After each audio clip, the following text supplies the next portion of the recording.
किसान बिल पर आज 11वें दौर की बातचीत होने वाली है। सरकार और किसान संगठनों के बीच आज एक बार फिर से बैठक होगी। आज एक बार फिर से समाधान निकालने की कोशिश होगी। कानून वापसी की मांग पर लगातार किसान संगठन अड़े हुए हैं। सरकार बार बार कह रही है कानून में संशोधन करवा लीजिए। भरोसा इस बात का सरकार दे रही है कि कानून में जरूरी संशोधन कर दिए जाएंगे। 26 जनवरी पर टकराव टालने के लिए आज अहम दिन है। पिछले 57 दिनों से दिल्ली की सीमा पर लगातार किसानों का आंदोलन चल रहा है। किसान दिल्ली की सीमा पर डटे हुए हैं। न्यूज नेशन पर आज दिन भर लगातार बड़ी कवरेज हम आपको दिखाएंगे। सरकार और किसानों के बीच बातचीत में क्या आज समाधान निकल जाएगा? क्या इस आंदोलन के पूर्ण समाधान का रास्ता साफ हो पाएगा? इस पर हमारी नजर लगातार बनी रहेगी। लेकिन आज के दिन की ये बैठक बेहद अहम होने वाली है, खास तौर पर 26 जनवरी को देखते हुए।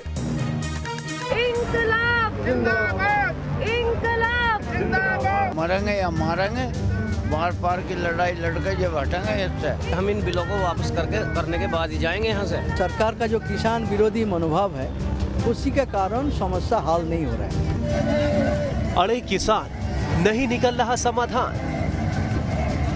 गणतंत्र दिवस पर ट्रैक्टर परेड की तैयारी, बातचीत भी रही बेमानी।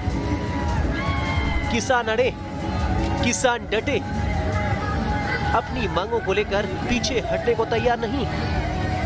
कृषि कानूनों के विरोध में दिल्ली की सीमा पर बैठे किसानों के आंदोलन को 57 दिन बीत गए, लेकिन कोई नतीजा नहीं निकला।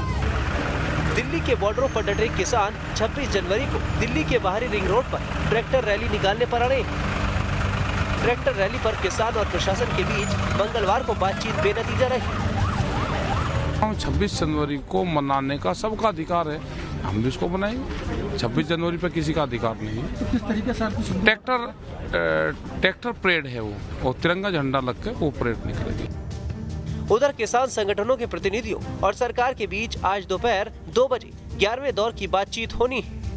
सरकार ये चाह रही है किसान कहाँ से डर रहा है क्या, कोई उसका क्लोज हुआ है क्या। अब इस तरह से ये एनआई के वे नोटिस भेज रही, कुछ और दिखा रहे, मुकदमे कर रहे, तो उसमें उलझाना चाहते हैं। और वो चाहते हैं कि ये प्रायोरिटी किसान की हो जाए, किसान दूसरे इशू उनको छोड़ दे। तो ये नहीं होगा।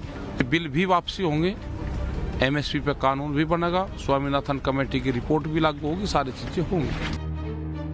इस बीच कृषि कानून को लेकर बीजेपी और कांग्रेस आमने सामने आ गए। बीजेपी अध्यक्ष जेपी नड्डा ने राहुल गांधी से किसानों को लेकर कई सवाल किए, तो राहुल ने बीजेपी को किसानों का दुश्मन बता दिया। ये 3 कानून खेती में, एग्रीकल्चर में एक बार फिर जो इंडिपेंडेंस से पहले हालत थी वो करने जा रहे हैं। 4-5 लोगों के हाथ में पूरा का पूरा एग्री हिंदुस्तान की खेती का ढांचा नरेंद्र मोदी जी दे रहे हैं। राहुल ने बीजेपी पर वार तो किया, लेकिन जेपी नड्डा के सवालों का जवाब नहीं दिया, जिसके बाद बीजेपी राहुल पर हमलावर हो गई। कृषि कानून पर सरकार और किसान दोनों अड़े हैं। सरकार कृषि कानून को नए हिंदुस्तान की तकदीर और तस्वीर बदलने वाला बता रही है, तो किसान कानून को रद्द करने की मांग पर अड़े। नौबत यहाँ तक आ गई कि मामला देश की सर्वोच्च अदालत की चौखट तक पहुँच गया, लेकिन समाधान बातचीत से आगे नहीं बढ़ पा रहा है। Team news nation.